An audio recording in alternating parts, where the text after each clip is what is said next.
Hi there everybody, and welcome back to another episode of Prestige Liquids. My name is Andrew, and as always it is fantastic to have you here with me again on another whiskey review video. In today's video I'm going to be reviewing a whiskey from Archie Rose Distillery.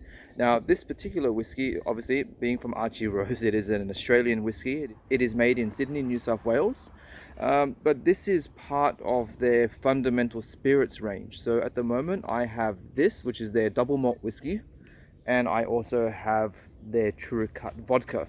Now there is a gin available which I haven't purchased yet. I will be getting that soon, but basically the idea for this particular range was to produce a range of, I guess, basic spirits, whiskey, vodka and gin, that are going to be affordable and are going to be fantastic for making cocktails and things like that. Let's get started with this. I'll pour a little bit into the glass.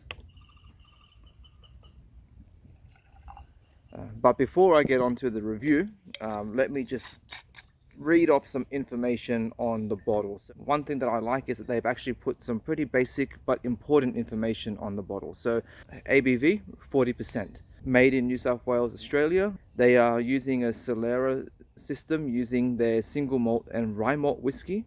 They also go on to give you a little bit of cask information as well. So our double malt whiskey combines New South Wales heritage rye and barley malts matured in Australian Apera, sherry, bourbon and virgin oak casks to form an uncommonly easy foundation for your favorite drinks. So straight away, straight off the bottle, you know that this has been made with cocktails as their main concept. Now, for all of you that like to nerd out on whiskey, one thing that I love about Archie Rose are their spirit data sheets, which they have available on their website. So if you want to know about the specific types of barley and rye that they've used, the length of maturation, the type of water, all that kind of thing, there's so much information that they provide. I'll put a link in the description box down below, so you can go and check that out afterwards.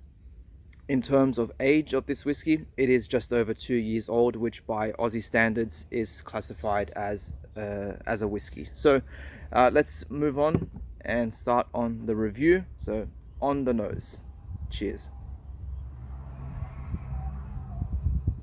Okay, so this one goes out to all the Aussies at the moment. So the first kind of thing that I'm getting on the nose is that this is reminding me of a cola Zupa Duper. So for all of you other, say, international viewers, a Zupa Duper in Australia essentially is just this ice block, like a flavored ice block that just comes in this thin plastic tube. They come in a variety of flavors. They're definitely a staple for kids in the summertime and adults alike.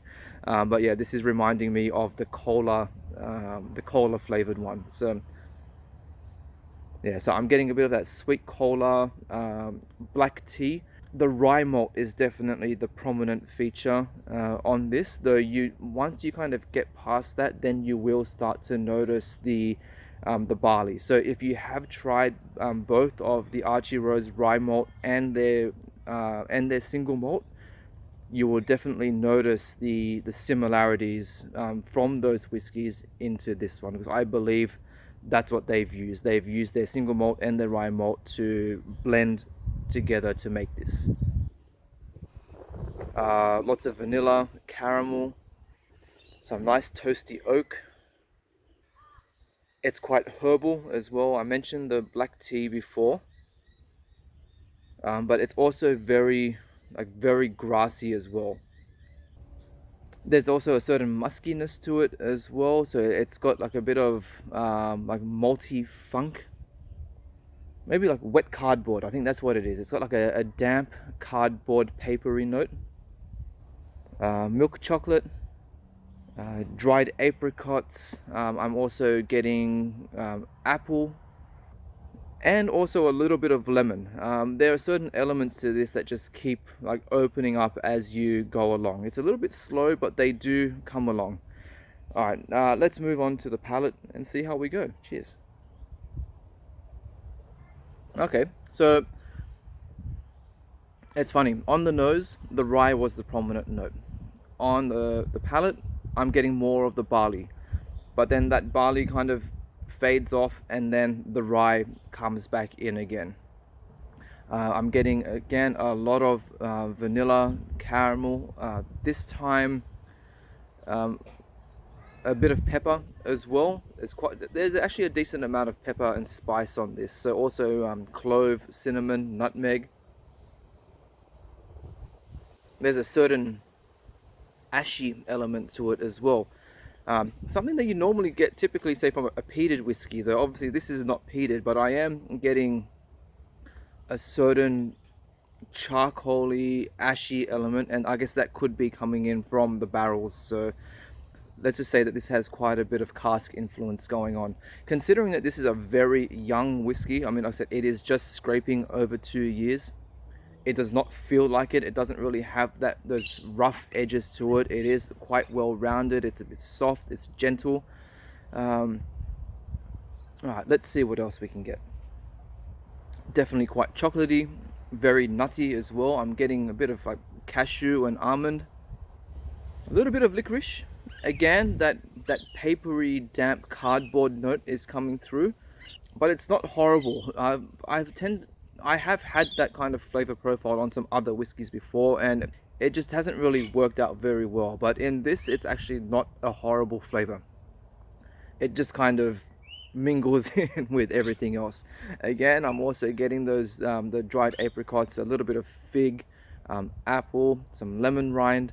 So basically what starts on the nose basically follows through onto the palate.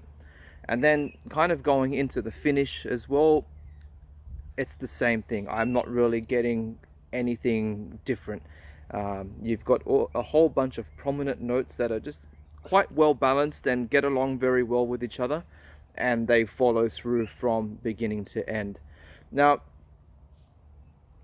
in terms of would I consider this an excellent sipping whiskey, I'm going to go with no. I would say for just general sipping, it's not something that I would go to. Though having said that, on a hot day, I think this poured over ice is definitely going to be a very nice, refreshing whiskey, and I think I think that it is better suited for that. I think maybe not so much neat, but say over the rocks on a hot day, fantastic.